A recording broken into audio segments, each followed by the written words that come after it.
brought to you by Silver Pumps. Top quality और consistent performance के लिए सिर्फ सिल्वर पंप्स नाम याद रखना। लगभग 400 दिनों के बाद अचानक वरुण गांधी का एक ट्वीट आया। इस ट्वीट में उन्होंने भारत और पाकिस्तान के बीच बन रहे जंग के हालात के दौरान प्रधानमंत्री मोदी को लेकर क्या लिखा है, यह हम आपको बताएंगे। आखिर इसके मायने क्या हैं, यह भी जानिए कि पाकिस्तान के खिलाफ जितनी जोर की आवाज मुख्यमंत्री योगी आदित्यनाथ की है, उससे कम असदुद्दीन ओवैसी की नहीं। और असदुद्दीन ओवैसी सिर्फ पाकिस्तान ही नहीं, तुर्की को भी रगड़ रहे हैं। लेकिन दूसरे बड़े सेकुलर नेता गाइडलाइंस की दुहाई भी दे रहे हैं, यह भी हम आपको दिखाएंगे। और आखिर में अखिलेश यादव का वो राजपूताना रूप जो आज लोगों ने देखा तो चौंक गए। ये खबरें आज का यूपी में। नमस्कार, मैं हूं कुमार अभिषेक, आप देख रहे हैं यूपी तक। हम हाजिर हैं अपना न्यूज शो आज का यूपी लेकर। तो आज बात वरुण गांधी की। जी हां, 28 मार्च 2024 को वरुण गांधी ने आखिरी पोस्ट अपने एक्स हैंडल, अपने ट्विटर पर डाला था, प्रणाम पीलीभीत। और उन्होंने जब पीलीभीत से उन्हें टिकट नहीं मिला तो उन्होंने पीलीभीत की जनता को प्रणाम करते हुए और उनसे माफी मांगते हुए उन्हें शुभकामनाएं देते हुए पीलीभीत छोड़ दिया था। उसके बाद से वो पीलीभीत आए नहीं, ना ही कोई पोस्ट किया। लेकिन आज जब भारत और पाकिस्तान के बीच जंग जैसे हालात हैं, आज वरुण गांधी का एक लंबा चौड़ा पोस्ट आया और इस पोस्ट में उन्होंने प्रधानमंत्री मोदी की मुक्त कंठ से प्रशंसा कर दी है। क्या लिखा है उन्होंने पोस्ट में, आप पहले इस पोस्ट को देखिए कि तकरीबन 400 दिन हो गए और जब उसके बाद उन्होंने ये पोस्ट लिखा तो भारत और पाकिस्तान के बीच के जंग के हालात के दौरान उन्होंने पीएम की तारीफ कैसे की है। देखिए ये पोस्ट। तो वरुण गांधी ने लिखा है कि इन चुनौतीपूर्ण क्षणों में देश के प्रत्येक नागरिक का कर्तव्य है कि वह हमारी सेना के साथ चट्टान की तरह खड़ा रहे। यह मात्र एक युद्ध नहीं, दो विचारधाराओं का टकराव है और पूरी दुनिया इसकी साक्षी है। एक ओर भारत है जो मानवता, शांति और लोकतंत्र का प्रहरी है, दूसरी ओर पाकिस्तान जो कट्टरता, अस्थिरता और आतंक का प्रतीक बन चुका है। भारत जहां स्थिर और सशक्त नेतृत्व के साथ आतंकवाद के खिलाफ निर्णायक लड़ाई लड़ रहा है, वहीं पाकिस्तान राजनीतिक रूप से अस्थिर है और आतंकी एजेंडों को मोहरा बनाया हुआ है। अंतर केवल रणनीति का नहीं, नीति नियत का भी है। हमारी सेना राष्ट्रभक्ति, अनुशासन और सेवा भाव से ग्रसित है और उनकी सेना घृणा, भ्रम और छल से। उन्हें मासूम और निर्दोष नागरिकों तक को मारने में कोई संकोच नहीं है। आज पूरा देश एकजुट होकर वीर सैनिकों के बलिदान और पराक्रम को सलाम कर रहा है। हमारे प्रधानमंत्री श्री नरेंद्र मोदी जी और देश के सशक्त नेतृत्व पर गर्व है, जिसने दृढ़ संकल्प के साथ दुनिया को दिखा दिया है कि मानवता और न्याय की रक्षा में भारत कभी पीछे नहीं हटेगा। दुनिया अब जान और समझ गई है कि नया भारत निर्णय लेने से डरता नहीं है, वह हर नागरिक की सुरक्षा को सर्वोच्च मानता है। जय हिंद की सेना। जी हां, तो वरुण गांधी का यह लंबा चौड़ा पोस्ट इसलिए भी अहम है कि ऐसे दौर में जब देश कुछ बड़े फैसले ले रहा है, वरुण गांधी इस वक्त खुद को प्रधानमंत्री मोदी के साथ एसोसिएट कर रहे हैं।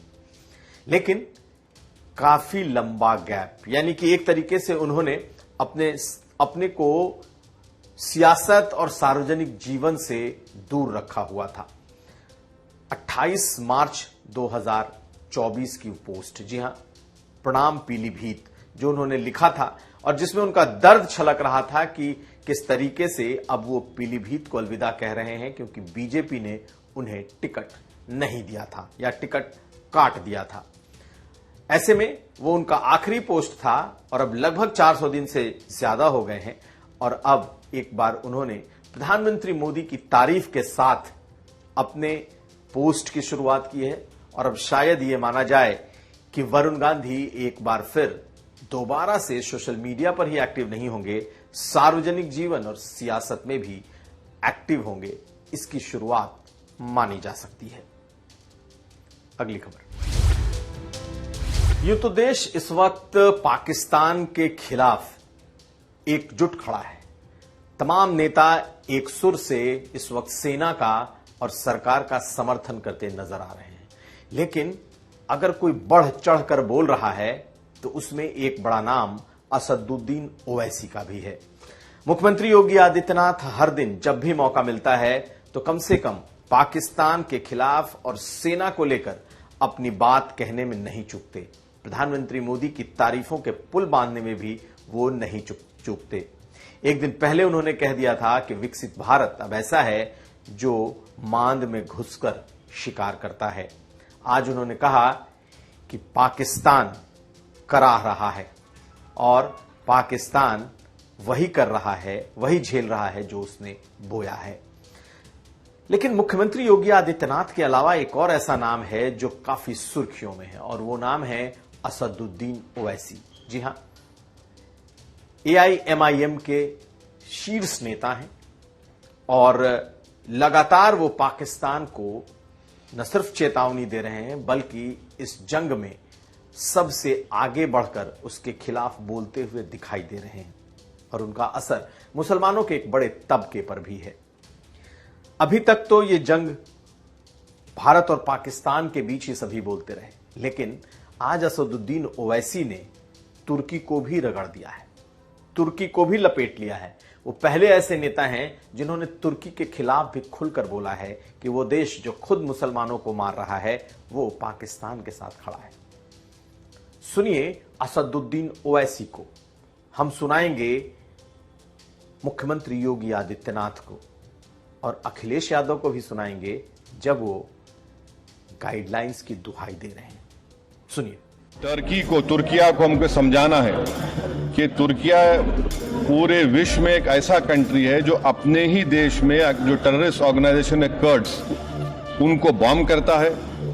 इराक में जब तक उनसे डील नहीं वहां बॉम्ब करता था, अब सीरिया में भी बॉम्ब करता है वो। तो तुर्किया को समझाने की जरूरत है कि जब आप कर्ड्स के ऊपर जो टेररिस्ट ऑर्गेनाइजेशन है उनको आप एक्शन ले सकते हैं, भारत पे क्यों वो सवाल उठा रहे हैं। अलग थलग पड़ा पाकिस्तान आज दुनिया के सामने कराहता हुआ नजर आ रहा है। आप बुराई करोगे? कर लो बुराई। तुम गाइडलाइन नहीं पढ़ी अभी तक। तो इस वक्त देश के साथ खड़ा होना सबकी जरूरत भी है, सभी खड़े भी हैं, लेकिन जिस तरीके से असदुद्दीन ओवैसी जिस अग्रेसिव तरीके से बोल रहे हैं, दूसरे सेकुलर नेता नहीं बोल रहे। वो सिर्फ सेना को सैल्यूट कर रहे हैं, सेना को के शौर्य को की तारीफ कर रहे हैं, लेकिन पाकिस्तान के खिलाफ सीधे बोलने से बच रहे हैं।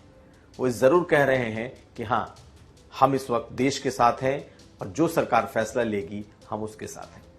लेकिन चाहे योगी आदित्यनाथ हो या असदुद्दीन ओवैसी, यही दो ऐसे नेता हैं जो खुलकर अपनी बात इस वक्त रख रहे हैं। अगली खबर। और अब बात अखिलेश यादव के राजपूताना स्टाइल, राजपूताना पहनावे और साफे की। आज ऐसा क्या हुआ कि अखिलेश यादव अपने पार्टी दफ्तर में उन्होंने पूरी तरीके से राजपूताना वेशभूषा अपना रखी थी। सर पर साफा था, हाथों में तलवार। आज महाराणा प्रताप की जयंती है। ऐसे में महाराणा प्रताप की जयंती उनके दफ्तर में भी मनाई गई और उनके पार्टी के वो तमाम ठाकुर और राजपूत नेता मंच पर जुटे थे। अखिलेश यादव ने आज कम से कम अपने ऊपर लग रहे उन आरोपों को एक तरीके से दूर करने की कोशिश की कि वो राजपूत और ठाकुर विरोधी हैं, क्योंकि आज इस मंच पर और इस मौके का जब महाराणा प्रताप की जयंती पर कार्यक्रम हो रहा था तो उन्होंने कई अहम बातें कही। उन्होंने कहा कि जो उनका सबसे बड़ा ड्रीम प्रोजेक्ट है, यानी कि रिवर फ्रंट, लखनऊ का रिवर फ्रंट, उन्होंने कहा कि वहां महाराणा प्रताप की वो बड़ी मूर्ति लगाएंगे। सिर्फ मूर्ति ही नहीं लगाएंगे, वहां उनके हाथ में जो तलवार होगी वो सोने की तलवार होगी और जब उनकी सरकार आएगी तो 2 दिनों की छुट्टी भी महाराणा प्रताप जयंती को लेकर वो करेंगे। तो कुछ ऐसी घोषणाएं हैं जिससे उन्होंने इस समाज को लुभाने की कोशिश की है। जी हां, वो समाज जो लगातार समाजवादी पार्टी से कटता जा रहा था, दूर होता जा रहा था।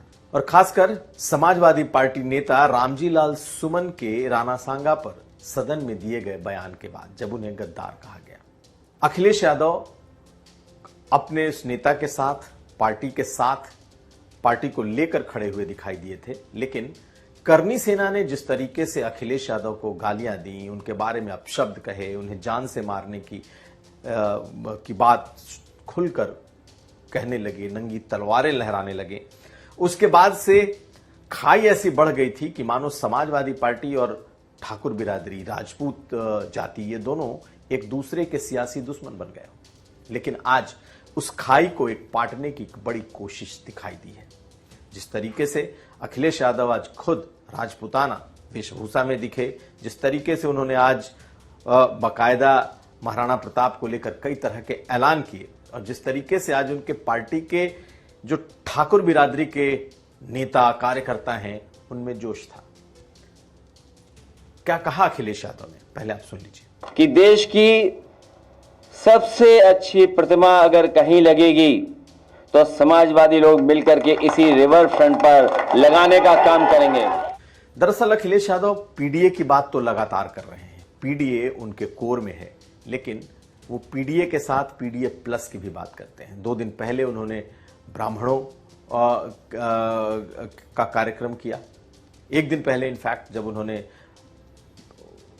अपने ब्राह्मण नेताओं के साथ प्रेस कॉन्फ्रेंस की और उसमें परशुराम की मूर्ति और उनके बारे में तमाम बातें कही, और आज उन्होंने महाराणा प्रताप की जयंती को मनाया। तो एक तरीके से वो फिलहाल ये नहीं चाहते कि उनके ऊपर किसी तरह का ऐसा आरोप, ऐसी बातें चस्पा हो, वो ठप्पा लगे कि वो किसी जाति विशेष के विरोधी हैं। और इसे देखते हुए आज के कार्यक्रम का एक अलग ही महत्व है।